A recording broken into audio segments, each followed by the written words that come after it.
approaching the end, it would seem. Down to all the tiny little fiddly bits of sanding and making sure the body's in perfect shape for finish. I got my scrapers, a couple files, sandpaper, and we're just gonna make it as good as we can make it. I got a couple things I do have to take care of in the process of gluing up the neck. The clamps just left a little residue on the neck here. Fingerboard, I gotta clean that up. I've got to decide if these little inclusions actually look more like, God, it might have been staples in the tree or something. Little marks in the cherry that are kind of weird. Or just leave them, or fill them in with dark green filler or something. But besides that, yeah, it's down to sanding. Well, yeah, and then, putting frets on it and that kind of thing, but we knew that, right?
I made the executive decision. We're gonna go natural. Instead of doing the red, I really do like how this is gonna look, especially if this, throwing the naphtha on there is being truthful to what the walnut will look like after the clear has been applied. So onward, no going back now. I've already applied a couple coats of light wash coats of sanding sealer. I'm going to lightly sand that now and apply the grain filler. And if everything goes well, I'll be putting the first couple satin clear coats on this afternoon. Yeah, I'm kind of digging how this is looking.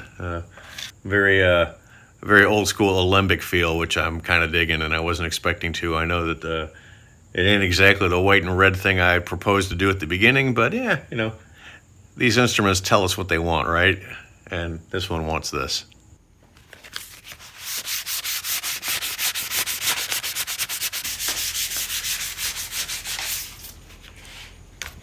I've got a couple of wash coats of sanding sealer on. I put in some grain filler, 2 coats.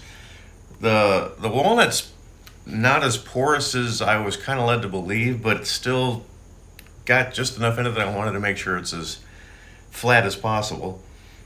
So I'm giving it a light sanding with 320 grit sandpaper and just kind of feeling for where if it's still a little rough in any spots before I do the clear. Sanding is done, finally. Sanding, top coating, or wash coating, grain filling, sanding again, sanding some more, sanding the parts that I thought I sanded that I missed sanding, all that stuff is done. And it's time to start hitting it with some clear. I'm gonna use this groovy clear satin top coat water-based stuff. I really like it. I've been using it for a while. I've heard the arguments that, you got to use the nitro in order to get the tone. The tone must get the tone. I don't know if I believe that. I think so much of that is subjective, and if you've got the cool ancient guitar with the ambered cracked lacquer, of course it sounds better because it just has to, right? Anyway, I like the stuff. It cleans up easy. It doesn't make the garage uninhabitable for a while after I spray it. Just a quicker, easier, more lovely, I don't know, whatever. But so I have also, you've seen me use the upright sanding or spray station there. I'm not so great at that. And part of it's because, well, maybe I don't know what I'm doing, but all my guitars tend to have these kind of pointy features, which tend to be they drip. It doesn't matter how careful I am, I always end up with a drip right there. Little slight sag, little slight run. Usually comes out in sanding. Sometimes I have to respray. It's kind of annoying. So I keep working on that, but one day I'll be fantastic at it, right? So I shoot them flat. I really like how it works. I found this. I don't know where I got it. I think it might have once been for a cabinet, like under sink cabinet or something. But I use this and a hunk of plywood that's big enough. And then I got a couple of these X fretboard bits. This is standoffs. Get that a little farther.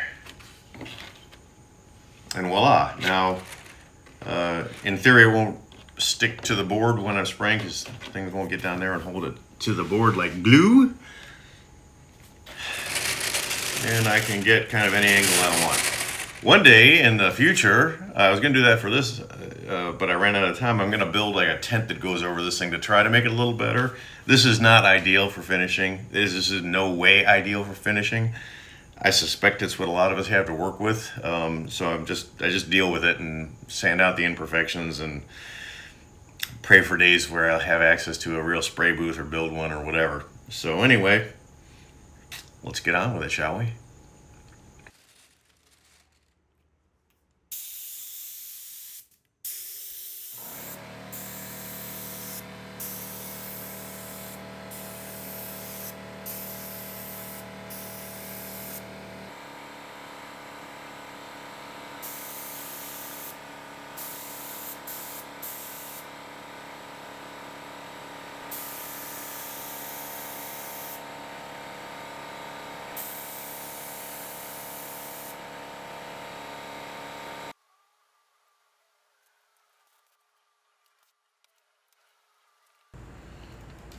The satin finish is looking phenomenal.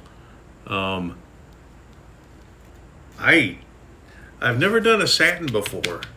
At least not quite like this. I've done a matte finish before, and I still had to go and do some final polishing and stuff. But I think I finally maybe, knock on wood, dialed in my spray gun technique enough that I'm actually getting the finish I expect, and it's leveling out as prescribed. It is very nice.